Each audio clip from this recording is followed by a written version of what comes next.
আসসালামু আলাইকুম এভরিওয়ান, আশা করি সবাই ভালো আছেন। প্রতিদিনের মতো আজকেও একটি ভিডিও নিয়ে চলে আসলাম আপনাদের মাঝে।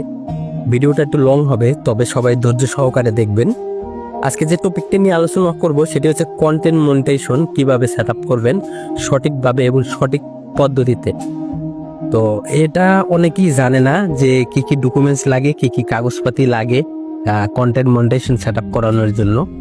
তো সেটা আজকে আপনাদের মাঝে আলোচনা করব।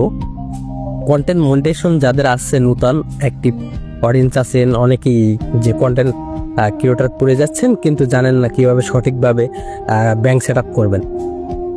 তো পেআউট সেট আপটা আগে হয়তোবা আপনার যদি যদি আপনি সেট আপ করে থাকেন, যেটা পেআউট সেট আপ বলে থাকে, এই সেট আপটা যদি আপনারা ভুল কোনো তথ্য বা ইনফরমেশন দিয়ে যদি করে থাকেন, এটা আগে আপডেট ছিল, এখন বর্তমান ফেসবুক হয়তোবা বন্ধ করে দিয়েছে আপডেট করাটা। আগে আপডেট করে নেওয়া যাইতো তথ্যগুলো, এখন হয়তো বা যাইতে পারে, তবে আমি শুনেছি যতটুকু জানি যে এটা বন্ধ করে দিয়েছে। কারণ বেশ কিছুদিন যাবত ফেসবুক শুধু আপডেট দিতে আছে। তো আপডেট দেওয়ার তো মূল একটা কারণ থাকে, তাদের উদ্দেশ্য থাকে, যে কোনো একটা কারণ থাকে বিধায় তারা আপডেট দিয়ে থাকে প্রতিনিয়ত। তো ব্যাংক সেট আপ যারা করবেন তাদের কি কি ডকুমেন্টস লাগবে সেটা আমি আজকে আপনাদেরকে বলবো, এখানে আলোচনা করব। প্রথমত যে কাজটা করতে হবে, আপনার যে কাগজপাতিগুলো ম্যানেজ করতে হবে, সেটি প্রথমত 1 নাম্বার কাগজ হলো আপনার ব্যাংক অ্যাকাউন্ট আপনার নিজস্ব নামে থাকতে হবে। প্লাস ব্যাংক অ্যাকাউন্টে আপনার যে চেক বইতে যে হোল্ডিং যে নামটা থাকে আপনার, সেই নামটা লাগবে। এবং ব্যাংক অ্যাকাউন্টে যে অ্যাকাউন্ট নাম্বারটা থাকে সেই নাম্বারটা লাগবে। এখন আরও কিছু কথা বলবো, যেমন ব্যাংক অ্যাকাউন্ট সুইফট কোড আছে। এখন বলবেন যে ভাই সুইফট কোড কি? আসলে ভাই প্রতিটা ব্যাংকের একটা সুইফট কোড থাকে। হ্যাঁ, ওই সুইফট কোডটা ব্যাংক সেট আপের জন্য লাগে এবং বিভিন্ন কাজে লেগে থাকে ব্যাংকের সুইফট কোড। তো সুইফট কোড আপনি গুগলে গিয়ে সার্চ করলে পাবেন। এ নিয়ে আমি পরবর্তী একটা ভিডিও বানাবো, আপনাদের আপলোড দিব যে সুইফট কোড কীভাবে আপনারা গুগল থেকে নামিয়ে নিয়ে আসবেন। এটা জাস্ট 2 সেকেন্ডের ব্যাপার। কিভাবে আনবেন এটা নিয়ে আমি পরবর্তী একটা ভিডিও বানাবো, আপনাদেরকে উপহার দিব এবং আরো কিছু কথা বলবো।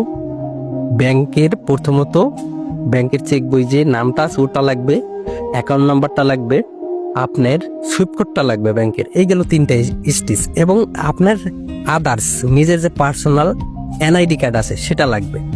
এবং আপনার গ্রামের বাড়ির যে বা ঢাকা গ্রামে থাকেন বা শহরে থাকেন, আপনার নির্দিষ্ট এলাকার যে পোস্টকোড আছে পোস্টকোড নাম্বারটা লাগবে।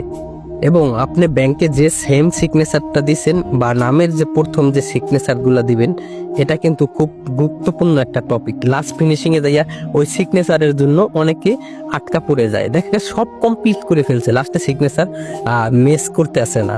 তো এটা খেয়াল রাখবেন, প্রথম যেটা দিবেন সেটাই আপনারা ওইখানে লাস্টে সিগনেচারটা দিবেন, তাহলে হয়ে যাবে। এখন আরেকটা কথা বলি গুরুত্বপূর্ণ, সেটা হচ্ছে 10 সার্টিফিকেট। 10 সার্টিফিকেট আপনি যে কোনো কম্পিউটার দোকানে যদি যান, আপনি অ্যাভেলেবেল 10 সার্টিফিকেট বানাতে পারবেন। 10 সার্টিফিকেট 100 টাকা দিলে আপনাকে 10 সার্টিফিকেট তারা বানিয়ে দেবে। এবং আরেকটা কথা বলি, 10 সার্টিফিকেটে কোনো ব্যাট নাই। 3 লাখ টাকার যারা ইনকাম করতে পারে, যে 3 লাখ টাকা তাদের ইনকাম হচ্ছে, তাদের শুধু একমাত্র ব্যাট দিতে হবে। তাছাড়া আদার্স আপনি কিছু করেন না, এইভাবেই 10 সার্টিফিকেটটা বানাবেন, তাহলে আপনার কোনো ব্যাট নেবে না। তো এইভাবে 10 সার্টিফিকেট দিয়ে 10 সার্টিফিকেট নাম্বারটা দিয়ে আপনি অ্যাড করে পোস্টকোড দিয়ে ব্যাংকের সুইফট কোড দিয়ে এবং ব্যাংকের হোল্ডিং নাম্বারটা দিয়ে ব্যাংকের হোল্ডিং নামটা দিয়ে আপনারা ব্যাংক সেট আপ করে নেবেন। তো খুবই সুন্দরভাবে আপনাদেরকে বুঝালাম। এইভাবে যদি আপনারা কাজ করতে পারেন, ইনশাল্লাহ আপনাদের 100% ব্যাংক সেট আপ হবে।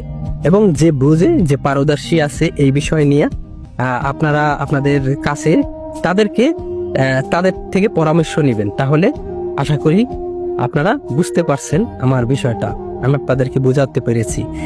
এবং এইভাবে কাজ করলে আপনাদের ব্যাংক সেট আপ সাকসেস হবে। তো আশা করি সবাই ভালো থাকবেন, সুস্থ থাকবেন। দেখা হবে পরবর্তী কোনো ভিডিওতে। আমার যদি কথায় কোনো ভুল ত্রুটি হয়ে থাকে অবশ্যই ক্ষমার দৃষ্টিতে দেখবেন। আল্লাহ হাফেজ।